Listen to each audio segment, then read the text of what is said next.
함께 찬송가 195장 성령이여 우리 찬송 부를 때 찬양하시겠습니다. 찬송가 195장 성령이여 우리 찬송 부를 때 함께 찬양하시겠습니다.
함께 기도하시죠. 하나님 감사합니다. 오늘도 새날 주시니 감사합니다. 예수님, 우리에게 겸손의 능력 주시기를 원합니다. 하나님 인정하는 겸손, 성령을 의지하는 겸손, 예수님을 붙잡는 겸손 우리 가운데 허락하여 주시기를 원합니다. 그래서 하나님 앞에 그 겸손의 능력을 경험하는 성령의 사람, 예수님의 사람 되기를 간절히 사모합니다.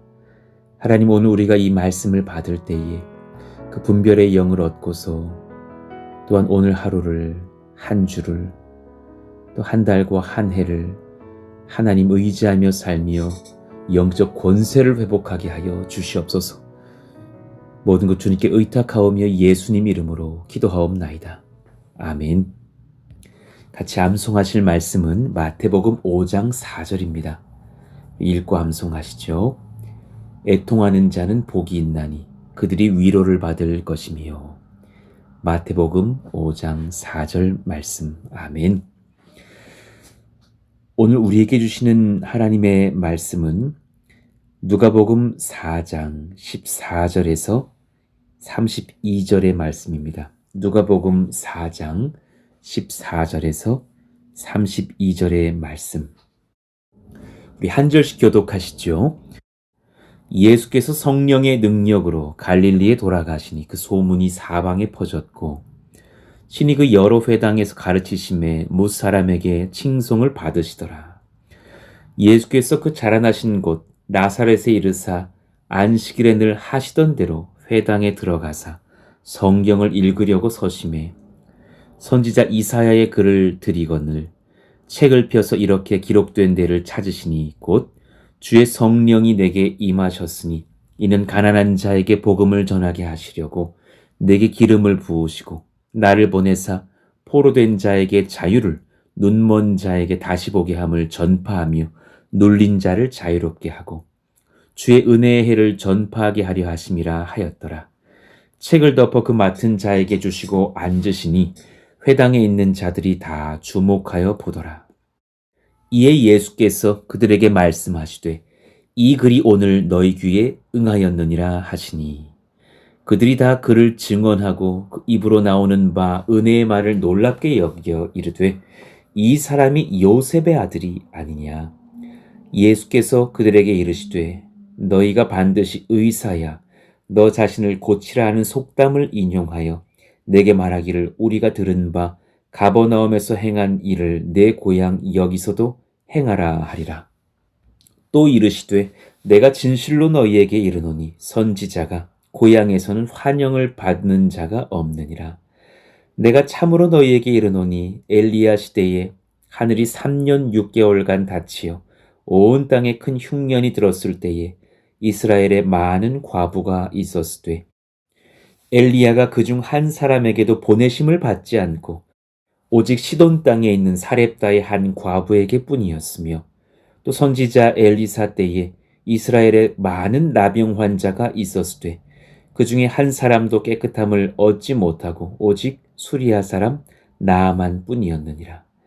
회당에 있는 자들이 이것을 듣고 다 크게 화가 나서 일어나 동네 밖으로 쫓아내어 그 동네가 건설된 산 낭떠러까지 끌고 가서 밀쳐 떨어뜨리고자 하되 예수께서 그들 가운데로 지나서 가시니라. 갈릴리의 가버나움 동네에 내려오사 안식일에 가르치심에 그들이 그 가르치심에 놀라니 이는 그 말씀이 구원이가 있음이러라. 아멘. 주를 인정하는 겸손은 곧 능력입니다. 주를 인정하는 겸손은 곧 능력입니다. 라는 제목으로 하나님 말씀을 전하겠습니다.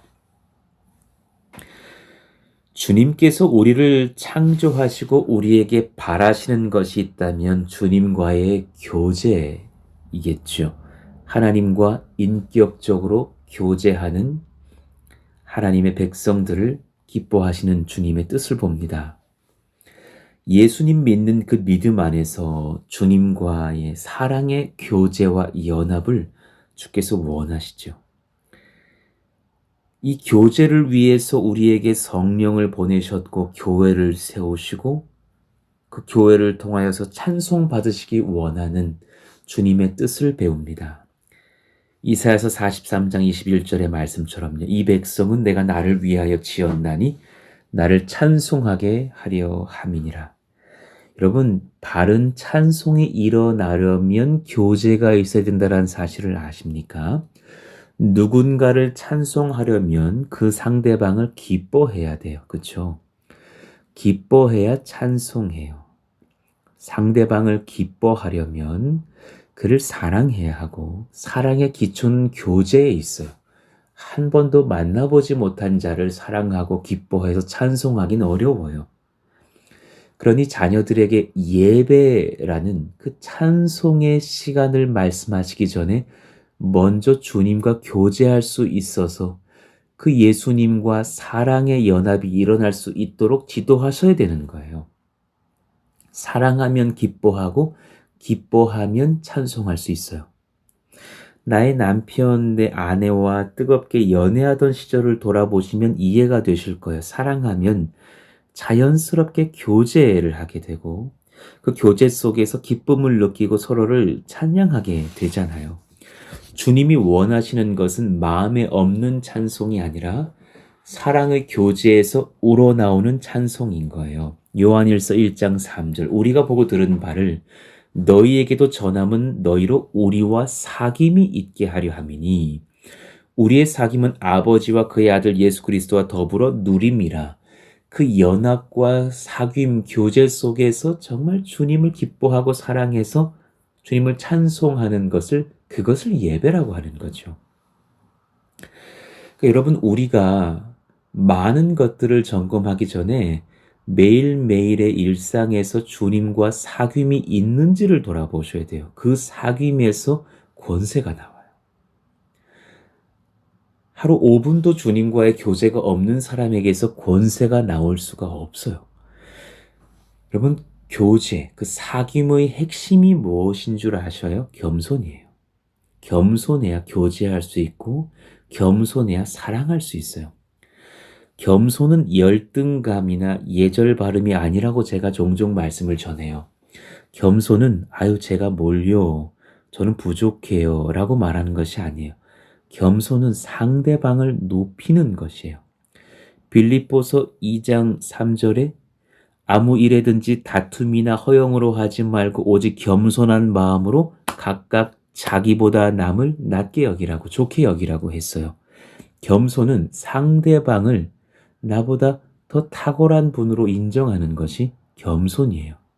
그러니 이 빌립보서 2장의 말씀이 이어지면서 예수님에 대한 찬송시를 고백하잖아요. 5절 너희 안에 이 마음을 품으라 곧 그리스도 예수의 마음이니 그는 근본 하나님의 본체시나 하나님과 동등됨을 취할 것으로 여기지 아니하시고 7절이요 오히려 자기를 비워 종의 형체를 가지사 사람들과 같이 되셨고 사람의 모양으로 나타나서 자기를 낮추시고 죽기까지 복종하셨으니 이거 십자가의 죽으심이라. 여러분 하나님의 아들 예수께서 우리를 높이시려고 자기를 낮추셔요. 도대체 자신을 낮추실 수 없는 분이기 때문에 우리와 같은 사람의 모습으로 오시고 우리보다 더 낮은 자리의 모양으로 처하사 우리를 높이사 우리를 구원하시는 하나님의 아들이시지만 죄인된 인생의 자리로 내려오셨다는 거예요. 여기서 그분의 겸손을 봐요. 우리를 높이시고자 자신을 낮추셔요. 겸손은 상대방을 높임에 있단 말이에요.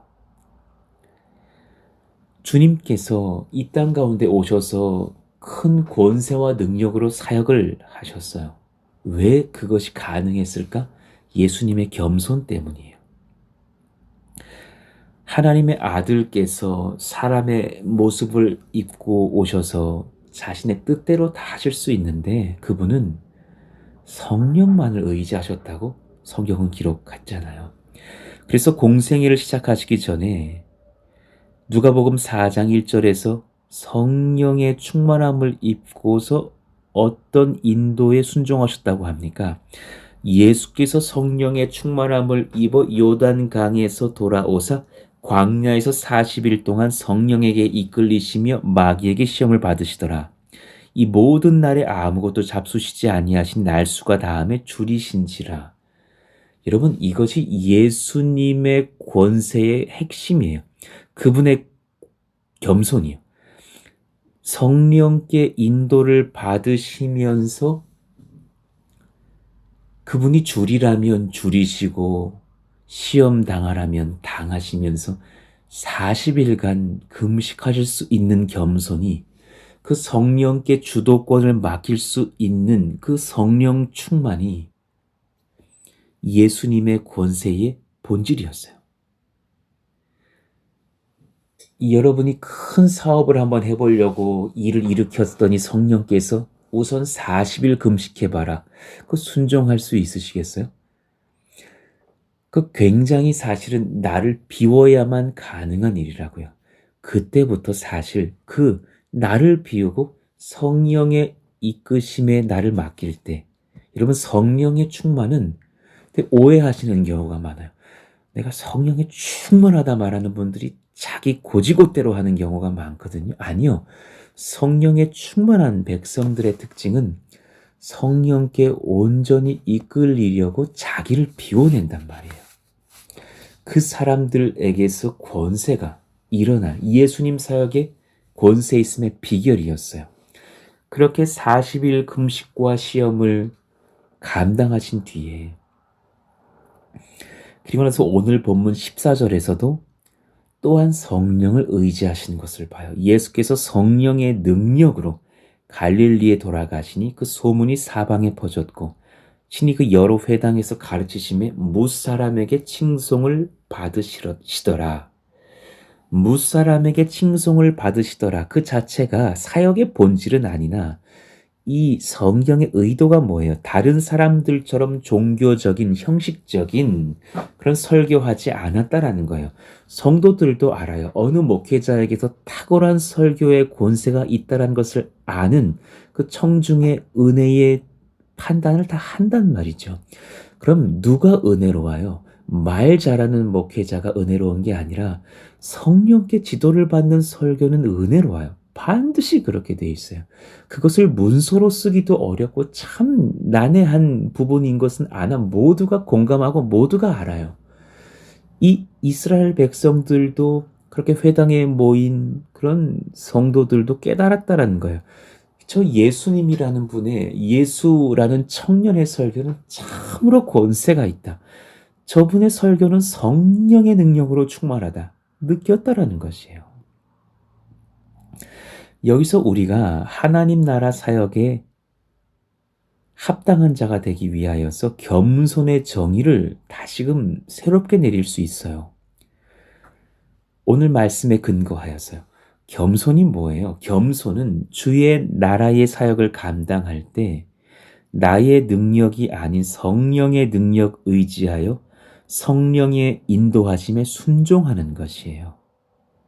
내 능력이 더하다고 기고만장한 것도 아니고 부족하다고 의기소침한 것도 아니라 성령의 능력 의지에서 성령님의 인도하심에 복종하는 것, 그 사람에게선 권세가 나타나요. 겸손의 사람이 성령의 사람이고요. 그 사람은 말씀의 사람이고 기도의 사람이고 순종의 사람이고 능력의 사람인 줄로 믿으시기를 축원합니다. 그 사람에게서 권세가 있어요. 그러니 주 앞에서 성령님 앞에서 겸손을 잃으면 더 이상 하나님과의 깊은 사귐을 지속하는 것이 어렵게 되겠죠. 그래서 그 사람이 기도의 능력을 잃은 거예요. 그 사람이 예배의 감격을 잃은 거예요. 말씀의 능력을 잃은 거예요. 기도, 예배, 말씀 자체에 문제가 있는 것이 아니라 성령님 앞에서 여러분의 겸손에 문제가 생긴 탓일 수가 있어요. 주도권을 성령께 드리시고 예수님께 드리지 않는 인생의 그 심령의 문제 때문이에요. 오늘 본문 본인이 그리스도이심을 밝히시는 나사렛 고향에 이르셔서 물론 태어나신 그 정말 출생지는 베들레헴이시나 나사렛에서 어린 시절 자라나시지 않았습니까? 그래서 종종 예수님께서 나사렛 예수로 불림 받으셨던 것이죠. 그렇게 나사렛 동네에 이르러서 고향 땅에서 첫 설교를 하실 때 예수께서 펴서 읽으신 성경 말씀의 부분들이 이사야 61장 1, 2절의 말씀이었는데 그 부분이 오늘 본문 16절 이후에 등장해요. 예수께서 그 자라나신 곳 나사렛에 이르사 안식일에 늘 하시던 대로 회당에 들어가사 성경을 읽으려고 서심해. 보통 회당에서 예배가 진행될 때에 7명이 성경을 낭독하였어요. 첫째는 제사장, 둘째는 레위인, 그리고 나머지 5명 그 회당에 소속된 이스라엘인들이 읽었습니다. 그 중에 예수님께서 자신의 차례가 되었을 때 그 말씀을 읽으셨을 거예요. 그때 사람들이 선지자 이사야의 글을 예수님께 드리게 됩니다. 그리고 그 이사야서에서 예언의 성취와도 같은 61장 1절 2절을 찾아 읽으시는 거예요. 18절 주의 성령이 내게 임하셨으니 이는 가난한 자에게 복음을 전하게 하시려고 내게 기름을 부으시고 나를 보내사 포로된 자에게 자유를 눈먼 자에게 다시 보게 함을 전파하며 눌린 자를 자유롭게 하고 주의 은혜의 해를 전파하게 하려 하심이라 하였더라. 그러니 제가 주일에 설교했던 그 말씀처럼 팔복의 첫 번째 복이 심령이 가난한 자는 천국이 저희 것이미요 하시는 그 말씀처럼 이 복음의 핵심, 내가 이 복음을 완성하러 오신 메시아인데 그 복음을 받을 자들의 심령은 가난한 자이고 스스로를 포로된 자, 눈먼 자, 눌린 자라고 인정할 수 있는 자신의 그 죄인됨을 깨달은 자들만이 구원을 얻을 수 있다고 하신 그 말씀을 전하신 거예요. 그리고 20절 책을 덮어 그 맡은 자에게 주시고 앉으시니 이제 그 말씀에 대한 강론을 하시겠다라는 거죠. 회당에 있는 자들이 다 주목하여 보더라. 이에 예수께서 그들에게 말씀하시되 이 글이 오늘 너희 귀에 응하였느니라. 아주 충격 발언을 하신 거예요. 무섭고도 분명한 예수님의 선언, 내가 바로 그 약속하신 이사야 61장의 예언의 성취로 온 메시아다. 기름 부음을 받은 자, 내가 그리스도다. 말씀하신 거예요. 이때에 이 나사렛 주민들의 반응이 참 놀랍고도 안타까운 거예요. 22절.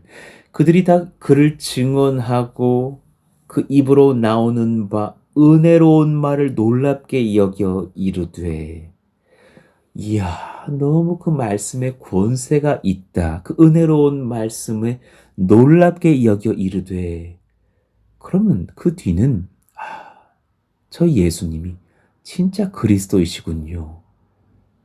그렇게 고백했으면 참 좋았을 텐데 이 사람이 요셉의 아들이 아니냐 했다라는 거예요. 왜냐면 어린 시절부터 내가 잘 알고 있는 옆집 그 동네 아저씨, 그 요셉, 그의 아들, 첫째 아들로 태어나서 그렇게 자란 줄로 알고 있는 예수, 그 어린 시절부터 보았던 그가 이제 청년 되고 30세가 되어서 이 말씀을 읽었으니 이 사람이 요셉의 아들이 아니냐 했다라는 거예요. 성경은 분명히 이 사람들이 예수님의 말씀과 그 선포에 은혜를 받았다고 기록해요. 그 예수님의 말씀은 성령의 능력으로 가득 찼기 때문에 그 심령을 찌르는 권세가 분명히 있었을 거예요. 성령의 임재와 역사로 가득 찬 그 회당에서의 말씀의 선포를 듣고 나서 당신이 누구십니까? 당신이 우리에게 구원의 길을 알려주시기를 원합니다. 아, 그러시군요. 당신이 그 메시아시군요. 하나님의 아들이시군요. 제가 당신을 영접합니다. 했어야 하는 그 찰나에 그 말씀을 받아들이지를 못해요. 그 말씀을 거부해요. 왜냐하면 이 사람이 요셉의 아들이 아니냐. 아니, 우리 동네 그 요셉의 아들을 내가 어떻게 메시아로 받아들일 수 있겠느냐. 그 마음의 교만이 발동하기 시작했던 거예요. 형편없는 베들레헴 지방의 우리 동네 청년, 그 목수의 아들, 그가 나의 메시아 되기는 너무 부족한 거야. 나는 내 자신이 그런 존재보다는 더 나은 사람이지. 그 마음의 교만이 마음에 자리 잡고 있는 거예요. 그만큼 내가 부족한 사람은 아니고 못해도 내가 그보다 같든가 그보다 나은 사람이지. 내가 그를 영접할 이유가 무엇이 있겠느냐. 그때 주님께서 23절의 속담을 인용하셨어요. 23절 예수께서 그들에게 이르시되 너희가 반드시 의사야 너 자신을 고치라 하는 속담을 인용하여 의사가 너 자신을 고치라. 그 말이 뭐예요? 남을 고치기 전에 너의 병을 고치라.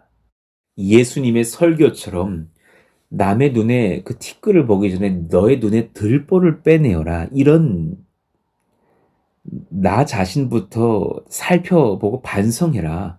라는 그 속담을 인용하여 남에게 나는 메시아라고 말하기 전에 너의 천한 상태를 나보다 좋은 상태로 바꾸어 봐라.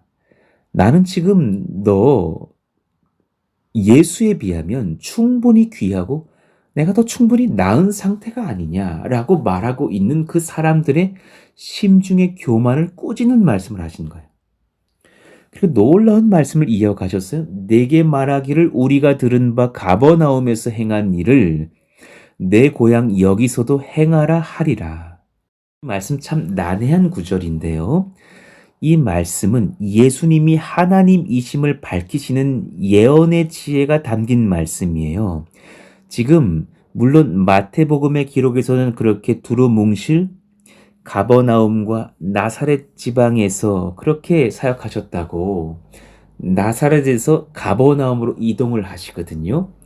오늘도 본문도 마찬가지. 이제 이 사건 이후에 예수께서 가버나움으로 이동을 하시는 본문이 우리가 오늘 읽었던 그 말씀의 말미에 등장을 해요. 31절, 32절의 말씀이 바로 그것이거든요. 그러면 너희들이 내가 누구인 줄 알았다면 가버나움에서 내가 할 일을 이 고향 땅에서도 행하라, 행해달라 말을 하였을 것이라는 그 비판의 말씀이에요. 이후에 이제 예수님께서 가버나움에 가셔서 어떤 일을 행하시는데요. 31절 이유를 봅시다. 갈릴리의 가버나움 동네에 내려오사 안식일에 가르치심에 그들이 그 가르치심에 놀라니 이는 그 말씀이 권위가 있음이러라.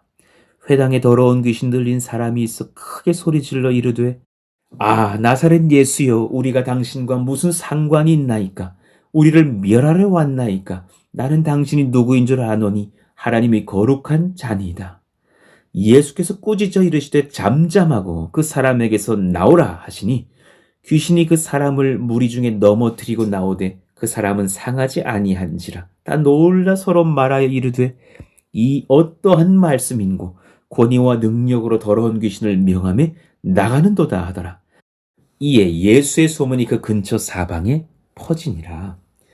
예수님은 이제 잠시 후 일어날 그 가버나움에서 어떤 역사가 있을 것인지를 이미 사실 알고 계시는 거예요. 하나님의 아들만이 역사하실 수 있는 일들을 훤히 보고 계셨어요.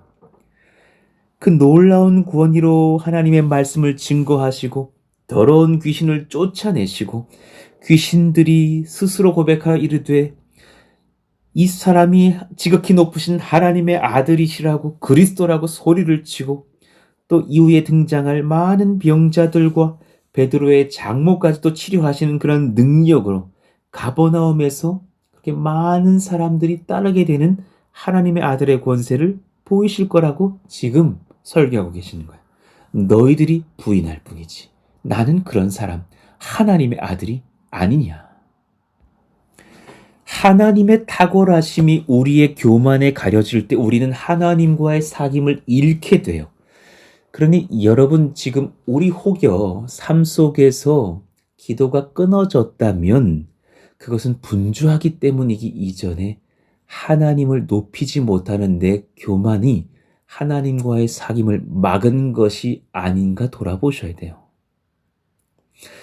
이 세상에서 제일 불쌍한 사람은 병 걸리고 가난한 사람보다도 그 심령이 교만병에 걸려서 요셉의 아들, 동시에 하나님의 아들이신 예수님을 더 이상 필요로 하지 않는 사람, 성령의 능력을 구하지 않는 사람, 겸손을 잃어버린 사람이에요. 우리가 얼마나 종종 그런 자리에 넘어지기 쉬우며 이 땅에 그런 사람들이 얼마나 많고 주님은 종종 그런 불쌍한 교만에 사로잡힌 우리를 고치시려고 은혜도 베푸시지만 때로는 아픔도 주시고 때로는 여러 사건 상황들로 우리를 당금질하시면서 겸손을 회복하게 하시는 것이 아닙니까? 어쩌면 우리가 지금 경험하고 있는 이 코로나의 사태의 장기화도 또 성도들을 향하여서는 또 회심할 백성들을 향하여서는 그 겸손의 회복을 위하여서 메시지를 주고 계시는 것이 아닌가 우리 깨닫게 되죠. 주님이 선포하셨던 그 이사야 61장 1, 2절의 본질이 뭐예요? 주님이 떠나시면 나는 포로된 자가 되고 눈먼 자가 되고 눌린 자가 될 것이니 주여 성령을 의지합니다. 예수님을 의지합니다. 그래서 주님의 그 은혜의 해를 내가 전파할 수 있도록 나를 붙드시기를 원합니다. 이 겸손이 있을 때 우리는 정말 거룩한 영적 권세를 얻을 수 있어요. 그 은혜의 겸손을 회복하셔서 성령의 사람, 예수의 사람으로 서시기를 간절히 축원합니다. 아멘이에요. 그러면서 주님께서 24절에 선지자는 고향에서 환영을 받는 자가 없느니라 그러셨어요. 고향에선 이미 너무 잘 알려진 인물이기에 더 이상 그 주민들에게 인정을 받고 존중받지 못할 만큼 그 주민들의 마음이 겸손을 잃은 상태가 되기 쉽다라는 것을 깨달아요. 목회자도 마찬가지지 않겠어요? 어린 시절부터 자라난 교회에서 목회를 하게 된다면 그 목회가 쉽지만은 않을 것이고 또 어린 시절 저를 길러주신 친족들, 사촌 형님들 이런 분들에게서 나중에 제가 목사가 된다 한들 그분들이 제 권위를 쉽게 인정해 주겠어요? 그런 것은 어렵죠. 그죠? 요한아 잘 지내니? 하실 뿐이죠. 마찬가지인 거예요. 더 이상 그 지역 주민들에게서 인정받고 존중받지 못할 만큼 그 주민들의 마음이 예수님을 하나님의 아들로서 인정하기는 어려울 것, 그 겸손을 잃은 상태가 되기 쉽다라는 말씀이에요. 우리가 주님에게 여전히 겸손합니까? 혹은 너무 쉬운 상대가 되셨습니까? 그러시면서 주님께서 엘리야 시대에 사렙다의 한 과부와 엘리사 시대의 수리아 사람 나아만 장군의 예를 드셨어요. 나아만 장군의 상황을 살펴보시죠. 27절, 또 선지자 엘리야 때에 이스라엘에 많은 나병 환자가 있었으되 그 중에 한 사람도 깨끗함을 얻지 못하고 오직 수리아 사람, 이방 사람, 나아만 뿐이었느니라. 오히려 이스라엘 백성들은 내치지만 그 이방 사람 나아만이 이스라엘의 많은 사람들이 거절했던 이스라엘의 선지자 하나님의 사람 엘리사를 맞이하면서 하나님의 말씀에 순복함으로 말미암아 은혜를 경험한 것이 아니냐라는 말씀이에요. 우리의 마음을 잘 돌아보실 필요가 있는 저는 시기를 지금 우리가 경험하고 있지 않나 생각해요. 하나님께서 우리에게 기쁨을 주시기를 늘 우리가 원하지만 때로는 간구의 제목, 아픔, 병, 슬픔, 긴장, 두려움, 애통함을 주실 때가 많아요. 하나님과의 깊은 사귐을 위한 때로는 굉장히 복된 시간들이라는 것을 깨달아야 돼요. 열왕기하 5장 1절, 아람 왕의 군대 장관 나아만은 그의 주인 앞에서 크고 존귀한 자니 이는 여호와께서 전에 그에게 아람을 구원하게 하셨음이라. 그는 큰 용사이나 나병 환자더라. 여호와께서 전에 그에게 아람을 구원하게 하셨음이라. 나아만 장군은 그래서 승승장구하는 인기 많고 왕에게 사랑받는 장군이었어요. 그러나 그 잘하게 된 일도 하나님께서 복주셨기 때문이었답니다. 여러분 지금 뭘 잘하셨고 어떤 은혜를 얻으셔서 그거 하나님이 여러분에게 주신 선물이에요. 교만하지도 마시고 감사하시기를 원해요. 지난 한 해 동안 우리 푸른숲 동산교회가 하나님 앞에 긍휼을 입고 여기까지 인도를 받은 것도 하나님의 은혜와 하나님의 권세예요. 참으로 하나님께 우리가 감사할 수 있기만을 원해요. 그러나 그런 상황 속에서도 나아만 장군에게 아픔이 하나 있었어요. 그게 뭐예요? 그의 몸에 병이 있었잖아요. 그는 큰 용사이나 나병 환자더라. 그는 큰 용사이나 나병 환자더라. 여러분, 우리에게 주시는 메시지 아니에요? 아무아무개 그 성도님은 이러이러한 부분에서 참 큰 은혜를 얻고 탁월하나 이런 아픔이 있더라. 이요한 목사는 이런 부분에서 큰 은혜를 입었으나 또한 이런 연약함과 이런 한계와 이런 아픔이 있더라. 이 말씀에서 제외될 수 있는 사람이 있을까요? 우리는 다 주님 앞에서 큰 용사이나 그러나 또한 주님 앞에서 나병 환자라는 것을 인정하셔야 돼요. 이게 다 사실 우리의 스토리고 우리의 마음의 상황이라는 것을 예수님이 말씀하고 계시는 거예요. 왜 주님께서 나만 장군에게 그 복과 그 화를 같이 주셨을까? 그 탁월한 그 아름다운 그 청년에게 그 복과 그 화를 왜 같이 주셨을까? 왜 우리 교회 그 아무아무개 집사님에게 그 복과 그 화를 같이 주셨을까? 왜 저 권사님에게 그렇게 하셨을까? 나만 장군에게 나병은 결과적으로 하나님 앞에서 엄청난 복이었어요. 주님께 나올 수 있도록 하는 겸손의 통로가 됐어요. 은혜의 통로가 됐어요. 성령의 능력을 경험하고 하나님의 말씀의 권세를 경험하고 또한 구원을 경험할 수 있는 예수의 사람이 될 수 있는 탁월한 은혜를 입는 그런 은혜의 겸손의 통로. 바로 그것이 그에게 나병이라는 아픔이었어요. 왕에게 사랑받고 한 나라의 군대 장관이고 전쟁에서 승승장구하는 그 사람에게 거칠 것이 무엇이에요? 얼마나 좋고 얼마나 기쁜 일이고 얼마나 탁월하며 얼마나 인기가 많았겠어요. 그러나 그에게 한 가지 아픔, 어쩌면 굉장히 큰 문제, 인생의 전반을 흔들 수 있을 불안이 있었으니 그에게는 나병이 있었다라는 거예요. 사람들과 함부로 접촉할 수 없고 곧 내가 격리 수용될 수 있고 그 당시에 의학 기술로 부족한 것이 많았을 것이니 몸의 기관들이 그렇게 말라 떨어질 수도 있고 생명을 잃을 수도 있는 그 불안 속에서 늘 고민하고 아파했을 나만 장군을 묵상해봐요. 아무리 승승장구해도 그의 생명을 잃으면 무슨 의미예요? 이 나만 장군의 상황과 그리고 이사야 61장의 예언과 너무 일맥상통한 것 아니에요? 주의 성령이 내게 임하셨으니 이는 가난한 자에게 복음을 전하게 하시려고 내게 기름을 부으시고 나를 보내사 포로된 자에게 자유를, 눈먼 자에게 다시 보게 함을 전파하며 눌린 자를 자유롭게 하고 주의 은혜의 해를 전파하게 하려 하심이라. 본인이 가난하다는 것, 포로됐다라는 것, 눈먼 것을 깨닫게 하는 인생길로 지도하시려고 우리에게 주신 크고 작은 아픔들은 사실 굉장한 은혜의 통로가 돼요.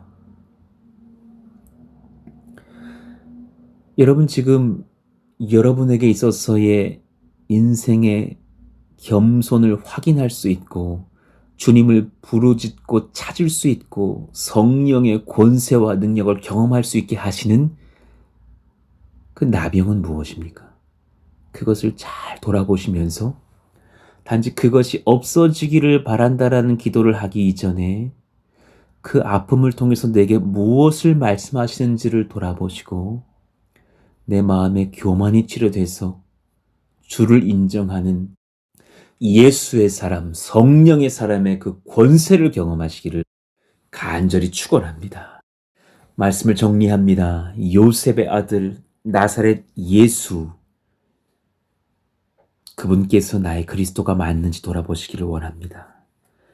예수님께서도 성령을 인정하시면서 그분께 복종하여 충만한 능력을 발휘하셨던 것처럼 내가 또한 주 앞에서 겸손해서 그분을 지극히 높으신 하나님의 아들로 인정하고 있는지 살펴보시기를 원합니다.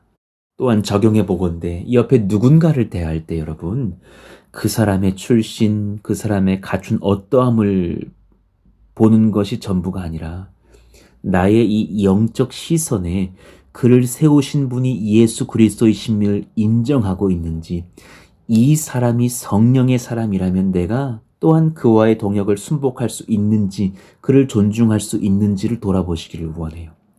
때로는 그럴 땐 나이도 없는 거예요. 목사, 셀리더, 나보다 어린 누구일지라도, 나보다 경험이 적은 누구일지라도, 나는 모태신앙이고 그는 예수 믿은 지 수년밖에 되지 않을지라도 성령께서 예수께서 그를 돕고 세우시고 인도하시는 것을 내가 보거든 또한 그도 내가 인정하며 세워주며 동역하며 섬겨줄 필요가 있다는 것을 깨달으시기를 원해요.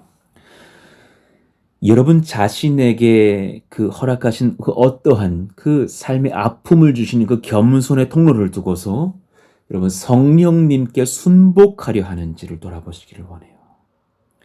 말씀 안에서 엎드리는 그런 기도의 시간이 있는지를 돌아보시기를 원해요.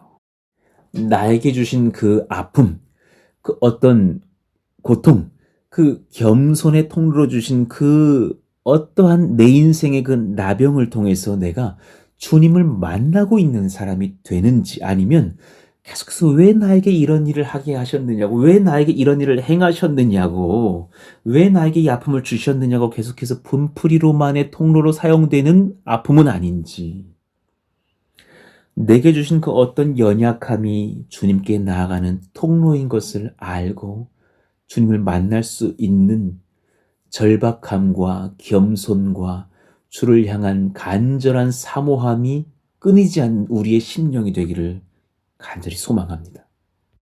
오늘 말씀을 붙들고 같이 기도하시기를 원합니다. 하나님, 주를 인정하는 겸손이 곧 능력인 줄로 믿고 주님 앞에서 힘을 얻는 저희들 모두가 되게 하여 주시옵소서. 또 오늘 수요일입니다. 저녁에 진행될 그린 워십에서도 은혜가 풍성하게 하여 주시고 함께 찬송하며 예배하며 기도할 때에 말씀의 능력, 기도의 능력, 하나님의 임재를 경험하며 예수님처럼 성령께 이끌리는 저희들 모두가 되게 하여 달라고 같이 한번 그렇게 주여 부르짖고 기도하기를 원합니다. 주여! 하나님 감사합니다. 하나님께서 우리를 도우시기를 원합니다.